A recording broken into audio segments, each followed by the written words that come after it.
오늘 우리에게 주시는 하나님의 말씀은 사도행전 10장 1절에서 5절입니다. 신약 성경 203면에 있는 사도행전 10장 1절에서 5절 말씀을 제가 봉독하겠습니다. 가이사랴에 고넬료라 하는 사람이 있으니 이달리아 부데라 하는 군대의 백부장이라. 그가 경건하여 온 집안과 더불어 하나님을 경외하며 백성을 많이 구제하고 하나님께 항상 기도하더니 하루는 제9시쯤 되어 환상 중에 밝히 봄에 하나님의 사자가 들어와 이르되 고넬료야 하니 고넬료가 주목하여 보고 두려워 이르되 주여 무슨 일이니이까. 천사가 이르되 내 기도와 구제가 하나님 앞에 상달되어 기억하신 바가 되었으니 내가 지금 사람들을 요바에 보내어 베드로라 하는 시몬을 청하라. 아멘. 얼마 전에 새가족 한 분이 등록을 하셨어요. 새로 저에게 오셔서 등록을 하면 잠깐 교제도 하고 또 사진을 같이 찍고 그렇습니다. 아내 되시는 분이 모시고 왔어요. 만면의 웃음을 가득 지으시면서 아내분이 그러세요. 26년 만에 모시고 왔습니다. 26년 동안 남편을 위해서 계속 기도해 오셨고 드디어 이제 기도 응답을 받으신 거지요. 참 하나님에 대한 감사, 또 남편이 직접 교회에 와서 등록까지 했다는 그걸로 인한 감격, 기쁨, 말로 할 수 없는 감격과 감사가 그대로 느껴질 정도였습니다. 우리 아내도 이렇게 가까운 사랑하는 가족을 위해서 기도하고 있는 사람들이 많습니다. 남편을 위한 기도, 또 자녀를 위한 기도, 또 연로하신 부모님들 언제 또 세상을 떠날지 모르는데 그분들을 위한 간절한 기도가 있어요. 또 가까운 친구들을 위해서 기도하는 분들도 있고요. 회사의 동료들을 늘 마음에 품고 기도하는 분들도 있어요. 또 이웃, 내가 알고 있는 지인들, 이런 사람들을 거룩한 부담으로 안고 지금도 위해서 꾸준히 기도하는 사람들이 참 많습니다. 이제 새생명 축제가 한 2달 남았는데요. 전도하면 저희가 교회가 존재하는 이유, 또 크리스찬으로서 하나님의 백성이 이 땅을 살아가는 궁극적인 이유, 그것 중에 하나는 분명히 하나님의 복음을 전하는 것인 걸 우리가 다 알아요. 그러면서 한편으로는 또 이게 부담이 되고 또 걱정도 됩니다. 요즘 같은 때에 교회가 자꾸 구설수에 오르고 그러잖아요. 근데 이런 때에 누가 교회 가자 그러면 선뜻 따라 나설 사람이 있을까? 이런 생각도 들고요. 이러다가 좋았던 관계가 이렇게 불편하게 되는 건 아닌가? 불편한 관계에 대한 두려움도 있습니다. 또 나는 전도의 은사가 없는데 전도는 은사가 있어야 되는 것 아닌가? 이런 생각도 했다가 전도하려면 뭔가 전도의 기술을 좀 배워야 되고 전도의 방법도 알아야 되는데 나는 그런 걸 배운 적이 없지 않은가, 이런 생각도 하고요. 그런데 오늘 사도행전 10장을 보면 하나님께서 전도에 대한 무슨 구체적인 방법, 기술 이런 걸 말씀하고 있지는 않아요. 대신에 딱 한 가지를 우리에게 주십니다. 어떤 확신을 주세요. 무슨 확신인가 하면 전도는 내가 하기 전에 하나님께서 이미 나보다 앞서서 일하고 계신다. 바로 그 확신입니다.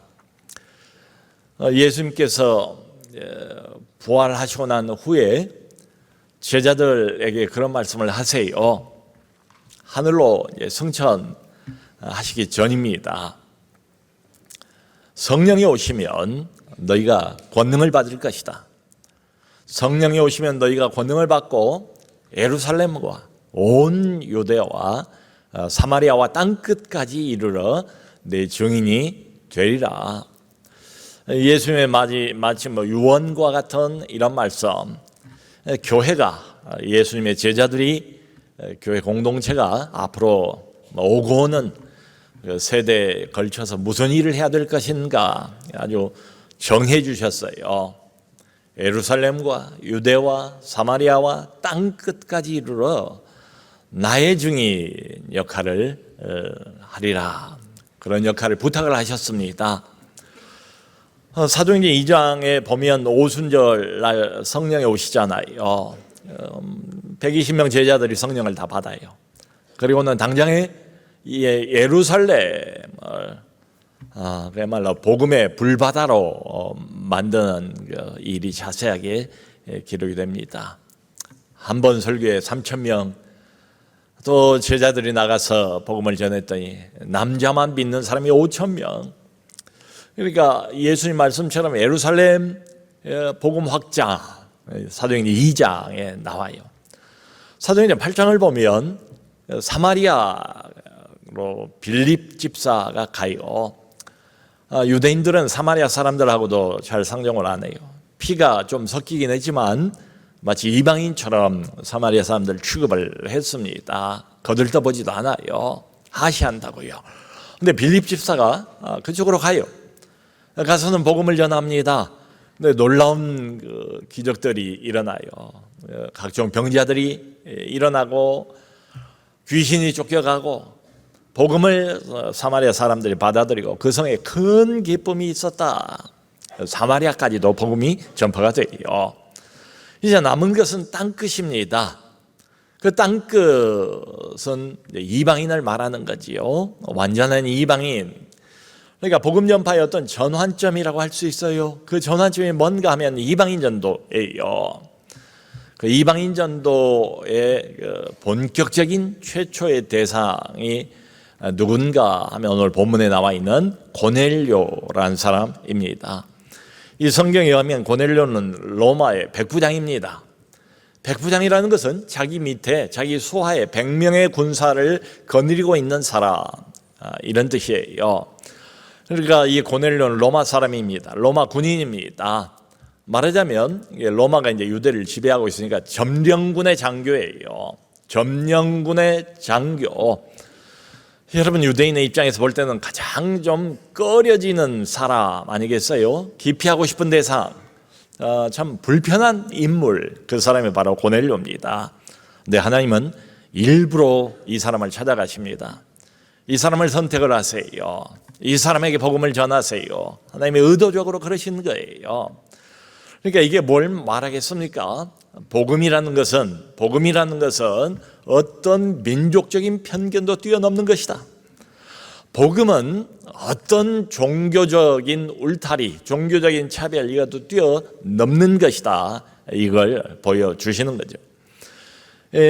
고넬료에 대한 성경의 묘사를 보면 대단히 참 긍정적입니다. 고넬료는 어떤 사람인가 하면은 고넬료는 경건한 사람이었대요. 고넬료는 하나님을 경외하는 사람이었대요. 또 비록 이 점령군의 장교였지만 유대 백성들을 불쌍히 여기고 많은 구제 활동을 펼친 사람이었습니다. 그런가 하면 이런 말도 있어요. 항상 기도했더라. 고넬료는 항상 기도했대요. 하나님께 기도했대요. 그러니까 이 사람은 유대교로 개종한 사람은 아니에요. 그러니까 유대인처럼 할례를 받거나 이런 사람은 아닙니다. 그럼에도 불구하고 구약의 하나님 여호와 신앙을 가지게 된 사람, 하나님을 믿으면서 기도하면서 구제까지를 실천하고 있는 그런 사람이었습니다. 이런 사람을 흔히 하나님을 경외하는 자, 이방인이면서 하나님을 믿는 이런 사람들을 하나님을 경외하는 자 이렇게 불러요. 여러분 이방인이지만 하나님의 하자도 참 모르는 게 대부분이겠지요. 근데 그 중에서도 어떤 연유인지 하나님의 은혜로 하나님을 알고 믿는 하나님을 경외하는 자가 여기저기 있었어요. 사도행전 8장을 보면 저 멀리 떨어진 아프리카 이디오피아에서 네시한 사람이 예루살렘에 경배하러 올라오는 장면이 기록이 되어 있어요. 그런 사람이 하나님을 경외하는 자입니다. 또 사도행전 뒤쪽에 가보면 유럽의 최초의 도시인 빌립보에 말하자면 맨 먼저 유럽 지방에서 세워진 그 교회가 루디아라 하는 여자, 옷감 장사였습니다. 옷감 장사를 하는 루디아, 이런 사람이 하나님을 경외하는 자예요. 이방인이지만 하나님을 믿고 하나님을 바라보고 기도하고 신앙생활을 하는 이런 사람들입니다. 그러니까 이 사람들은 복음을 아직 알지 못해요. 복음을 들어본 적도 없어요. 복음이라는 것은 꿈에도 생각해 본 적도 없습니다. 하지만 하나님을 향해서 마음이 활짝 열려 있는 사람들이지요. 그러니까 이미 하나님께서 이 사람들의 삶, 인생 속에서 일하고 계시는 거죠. 하나님께서 이미 이 사람들의 마음 속에 들어가셔서 그 사람들의 마음을 두들기고 계시는 거지요. 여러분 이렇게 보면 전도의 첫 출발점이 뭘까? 전도의 첫 출발은 바로 이겁니다. 우리의 열심이 아니고요. 인간의 열심이나 어떤 계획이나 프로그램이나 이런 게 아니고요. 하나님의 선행하시는 은혜. 우리보다 앞장서시는 하나님의 은혜. 하나님이 미리 가셔서 미리 준비하신다 이 말씀이지요. 우리는 전도에 대해서 걱정을 이렇게도 하고 저렇게도 합니다만은 여기 성경을 보면 하나님께서는 이미 어떤 사람을 여기저기에 준비하고 계셨다. 우리가 아직 그 사람을 보지 못했을 뿐이죠. 우리가 아직 그 사람을 만나지 못한 것 뿐이지요. 여러분 유대인의 시각으로 보면 고넬료 같은 사람이야말로 하나님과 가장 거리가 멀리 떨어져 있는 사람처럼 보이지 않습니까? 이 로마 군인, 그것도 로마 정예병의 장교니까 말이지요. 한편으로 보면 용감무쌍하다고 볼 수도 있지만 다른 면으로 보면 폭력적이고 잔혹하고 사람 죽이는 일에 익숙한 사람들이 로마 군인들 아니겠어요? 겉으로 보면은 하나님과 가장 거리가 멀리 떨어져 있는 것처럼 보이는 사람이에요. 근데 여러분 이게 성경 보면 우리의 편견일 수 있습니다. 우리의 선입견일 수 있습니다. 그저 사람을 볼 때 외모로 보고 쉽게 판단을 해버리는 거지요. 저 사람은 아무리 예를 써도 죽었다 깨도 교회 안 나올 사람, 예수 안 믿을 사람, 하나님 없이 죽을 사람, 우리 이렇게 단정을 해버릴 수도 있단 말이죠. 그런데 오늘 성경을 보면 어떻습니까? 사실은 뭐예요? 이 사람이 하나님과 그 누구보다도 가장 가까운 거리에 있는 사람일 수도 있다는 거지요. 그러므로 여러분 새생명 축제라는 것을 이런 관점에서 생각을 해보면 나오기 싫어하는 사람을 억지로 끌고 오는 행사, 이건 아니다. 이런 행사는 아니어야 한다. 하나님께서 이미 준비해 놓으신 영혼을 하나님 앞으로 안내하는 시간, 그게 새생명 축제예요.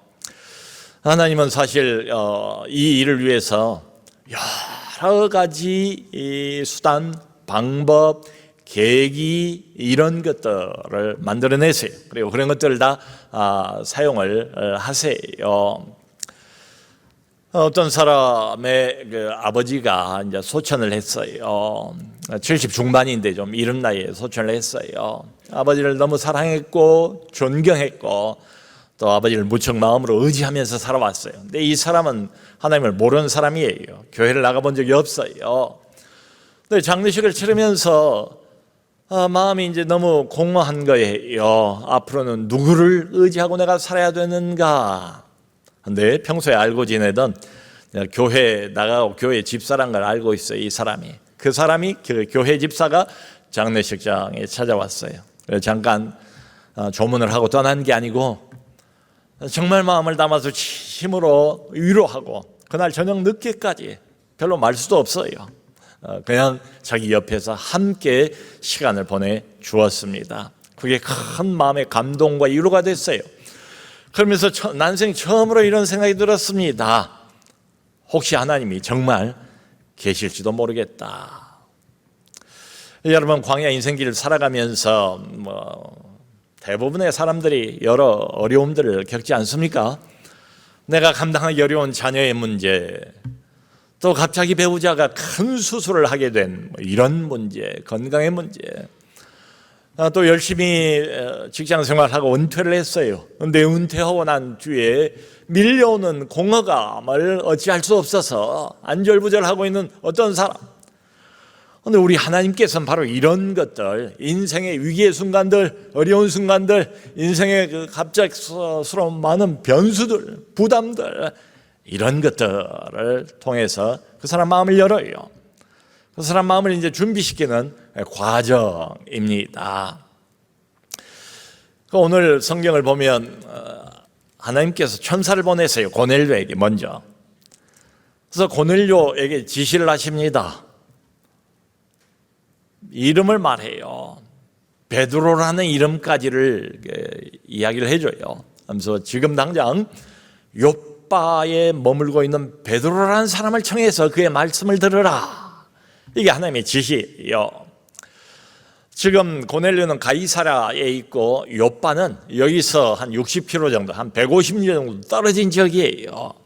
하루 반 거리입니다. 이게 제법 멀어요.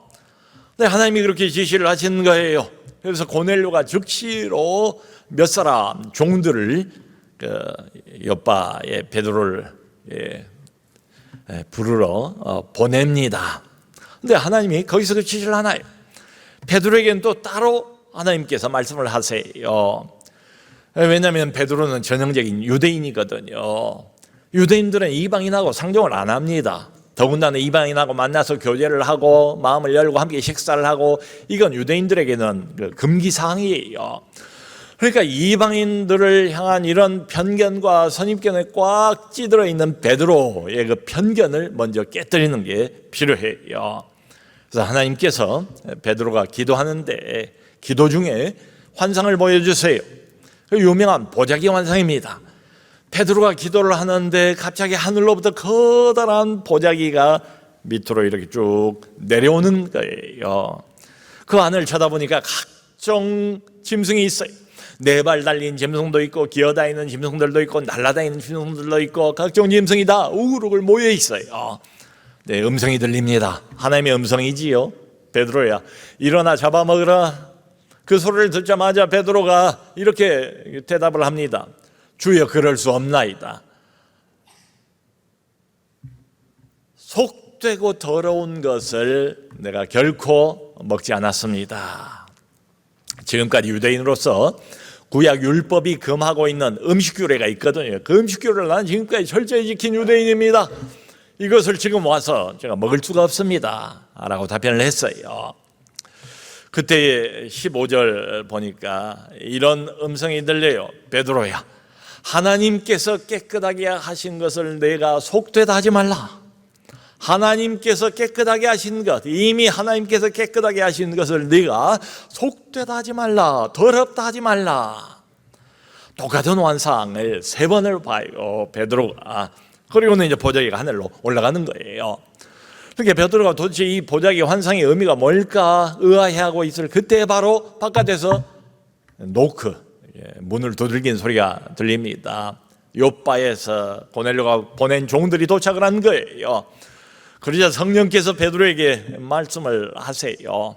내가 보낸 사람들이니 의심하지 말고 함께 가라.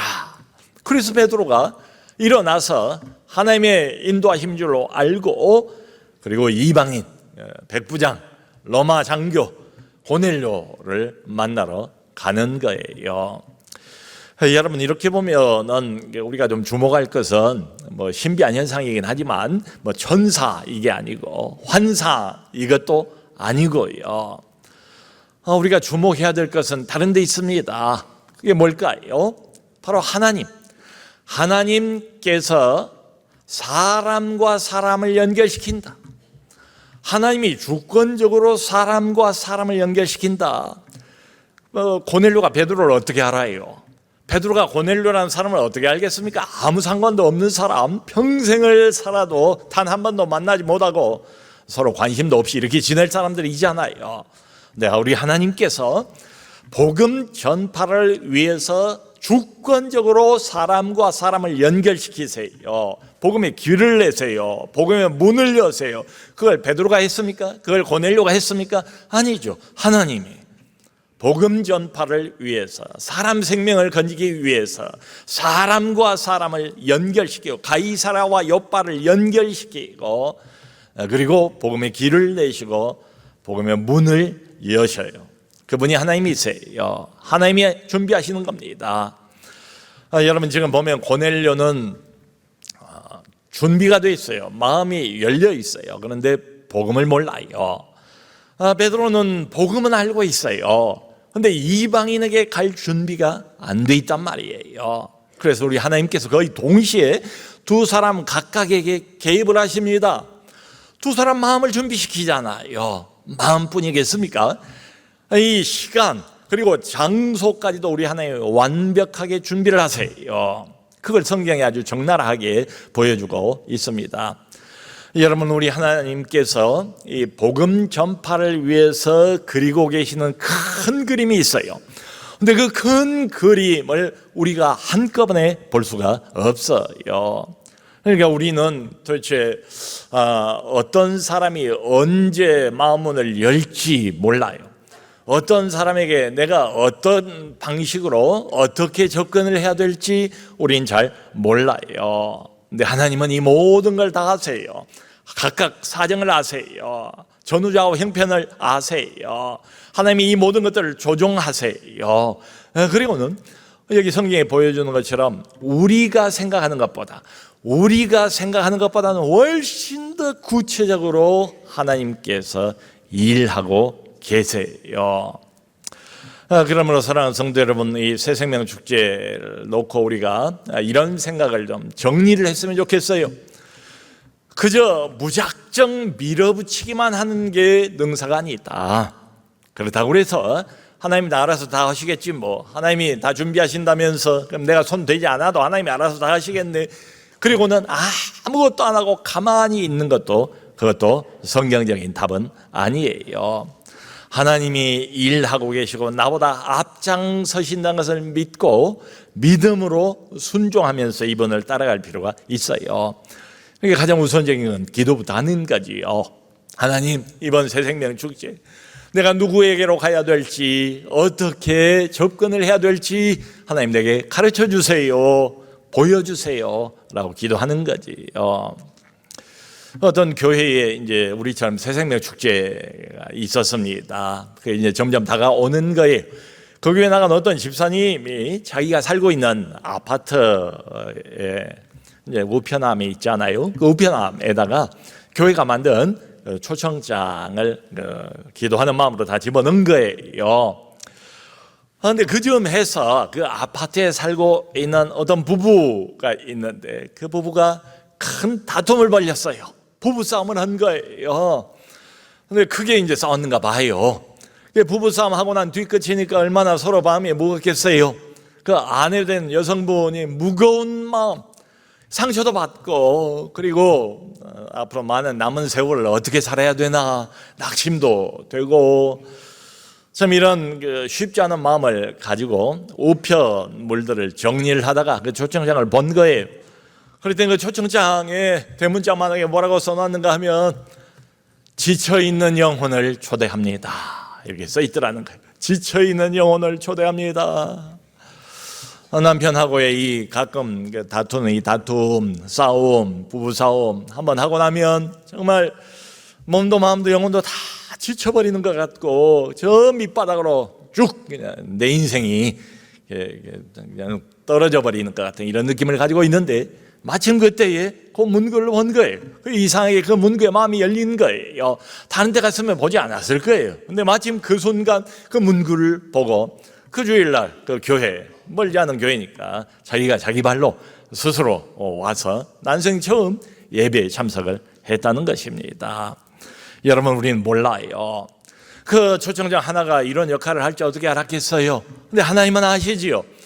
언제 초청장을 이 여성이 보게 될지, 어떤 상황일지 그 상황까지를 하나님께서 내다보시고 그 시간까지를 하나님께서 헤아리시고 이 모든 것들을 하나님이 준비를 하시는 거지요. 여러분, 이렇게 보면 여기 이제 사도행전 10장의 그 가장 초점은 고넬료라는 이 특별한 사람의 어떤 경건도 아니고요, 또 천사도 아니고 베드로가 보았던 환상도 아니에요. 결국 이제 베드로가 천사의 지시를 받고 자기를 찾아온 고넬료의 종들을 따라서 고넬료 집까지 가는 거예요. 집까지 가보니까 고넬료 혼자만 준비하고 기다린 게 아니라 고넬료의 모든 가족들만이 아니라 일가 친척들, 그리고 자기하고 친하게 되는 절친들을 다 모아놓고 꽤 많은 사람들이 베드로의 말씀을 기다리고 있더라는 거지요. 거기서 베드로가 복음을 전합니다. 본격적으로 이방인들에게 전해지는 최초의 복음, 이 복음을 전하는데 그 중에 이제 베드로가 이런 말을 해요. 여기 이제 성경을 보면은 사람들이 그를 나무에 달아 죽였으나 하나님이 사흘 만에 다시 살리사 나타내셨으니, 사람들이 멋모르고 하나님의 아들, 하나님의 어린 양, 이 땅에 죄인인 우리를 위해서 오신 그분을 나무 형틀, 십자가 형틀에 매달아 죽였대요. 근데 그것으로 끝나는 게 아니래요. 그분이 사흘 만에 죽음과 사망 권세를 깨뜨리고 다시 살아났대요. 하나님이 그를 다시 살리셨대요. 죽은 자 가운데서 무덤을 열고 살아내게 하셨대요. 살아나서 나타내시되 우리에게 나타내셨다. 부활하신 예수님을 제자들이 몇 번 걸쳐서 보잖아요. 내가 봤다는 거지요. 내가 목격자라는 거예요. 내가 증인이라는 거예요. 내가 친히 두 눈으로 똑똑히 하나님의 아들 예수가 죽었지만은 다시 살아난 모습을 보았다라고 증거를 해요. 복음을 전해요.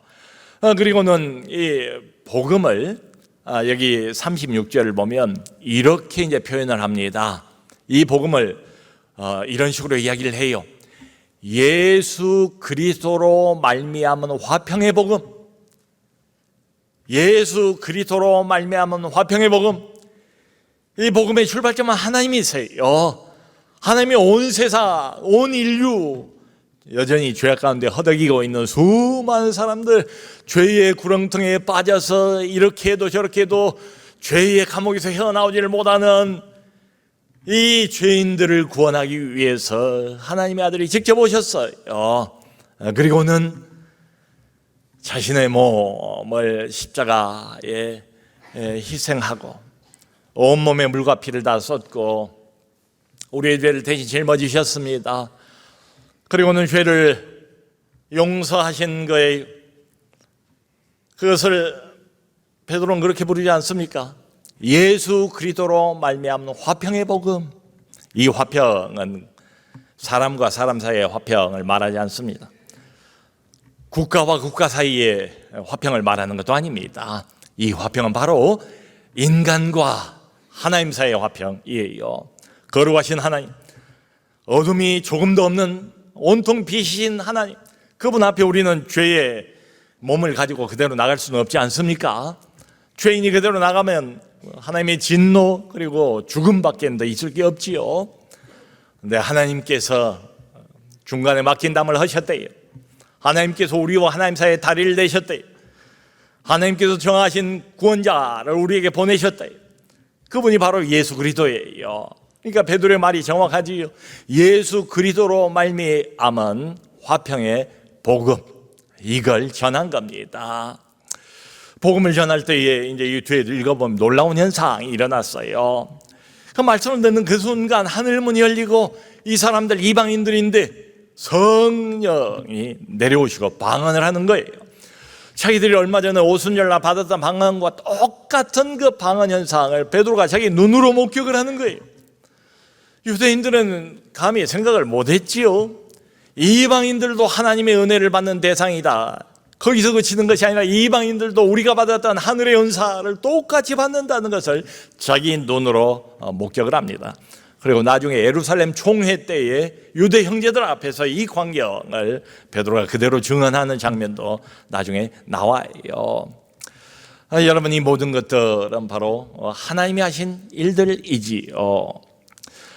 그러니까 지금도 상당히 많은 사람들이 그런 생각을 갖고 있는 것 같아요. 내가 비록 교회는 안 나가고 하나님은 믿지 않는다 할지라도 착하게 살면 되잖아.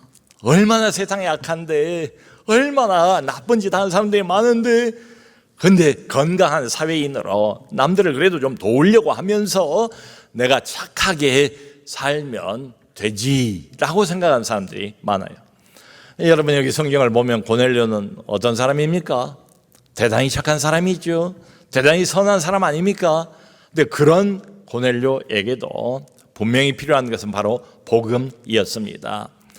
그러니까 좋은 사람, 착한 사람이란 이야기가 하나님과 화목했다라는 이야기는 아니잖아요. 여러분, 하나님의 아들 예수께서 이 세상에 왜 오셨겠어요? 그저 착한 사람을 응원하기 위해서 오셨겠습니까? 그저 선한 사람, 좋은 사람 박수 쳐주기 위해서 그분이 여기에 오신 건 아니잖아요. 모두가 다 하나님 앞에서는 죄인일 뿐인데 이 죄인들이 감당하지 못하는, 스스로는 어쩌지 못하는 죄를 대신 짊어지고 대신 죄값을 받고 죽음, 그리고는 부활, 그리고 결국은 이 죄인들 한 사람 한 사람을 하나님과 화목해 하려고 이 땅으로 오신 거지요. 그러므로 사랑하는 성도 여러분, 우리 새생명 축제의 궁극적인 목표는 바로 이겁니다. 그 사람이 복음을 듣게 하는 것, 그 사람이 복음을 듣고 하나님과 화목해 되는 것, 이게 바로 우리의 최종적인 목표예요. 여러분, 성경을 다시 한번 우리 상기합시다. 이 모든 걸 누가 준비하셨다고요? 하나님께서 고넬료를 준비하셨습니다. 하나님께서 베드로를 준비하셨습니다. 하나님께서 두 사람의 만남을 준비하셨습니다. 하나님께서 나중에는 보면 복음을 듣게 하시고 그리고 방언을 부어주신 분도 바로 하나님 이분이세요. 하나님이 이 모든 것을 준비하세요. 어떤 청년이 부유하게 살았던가 봐요. 그런데 아버지 하는 사업이 아주 갑작스럽게 어려워졌어요. 교회 나가는 사람은 아마 이 청년밖에 없는 것 같아요. 그런데 사업이 어려워지면서 경제적으로는 이제 어려워진 거죠. 가정 전체가. 그런데 이 청년이 믿음이 있는 청년이에요. 오히려 감사를 하는 거예요. 왜냐하면 집안 분위기가 좀 냉랭했는가 봐요. 그 전에는 집안 분위기가 좀 냉랭했는데 갑자기 경제적으로 어려워지고 사업이 어려워지고 하다 보니까 가족을 향한 마음들이 더 좀 애틋해지고 서로 아끼는 마음도 생기고 서로 배려해주고 서로 품어주고 격려하는 이런 분위기로 바꿔졌다는 거예요. 더 감사한 것은 하나님의 하자에 대해서도 관심이 없었던 것처럼 보이는 가족들, 특별히 아버지, 어려움을 당하니까 마음이 낮아지지 않겠어요? 마음이 겸손하게 낮아진 거예요. 그래서 하나님에 대해서, 교회에 대해서 마음이 이렇게 열리는 그런 모습을 보면서 감사했다는 거예요. 여러분, 이 모든 것들이 하나님의 사인입니다. 하나님의 마음들을 만지시는 거지요. 이런 사건들, 이런 어려움들, 인생의 어떤 변수들을 하나님이 사용하시는 거지요. 준비해 나가시는 과정이에요. 그러므로 성도 여러분, 우리가 새생명 축제를 놓고 또 전도를 생각하면서 두려워하지 말았으면 좋겠어요. 그것보다는 하나님께서 앞장서신다, 하나님께서 모든 것을 준비하신다, 이걸 기억했으면 좋겠습니다. 그리고 순종하는 마음으로, 베드로가 마치 고넬료가 보낸 종들을 따라서 순종하는 마음으로 자기는 원래 유대인이니까 이방인들을 만날 생각이 없지만 하나님께서 보낸 종들이므로 그들을 따라가서 하나님의 복음을 전파했던 것처럼 그저 순종하는 마음으로 믿음으로 따라갔으면 좋겠어요. 모쪼록 마음에 품고 기도하는 그 사람을 복음 앞으로 예수 그리스도의 복음 앞으로 피 묻은 복음 앞으로 인도해서 하나님과 화목해 하는 이런 은혜가 있기를 예수 그리스도의 이름으로 축원합니다.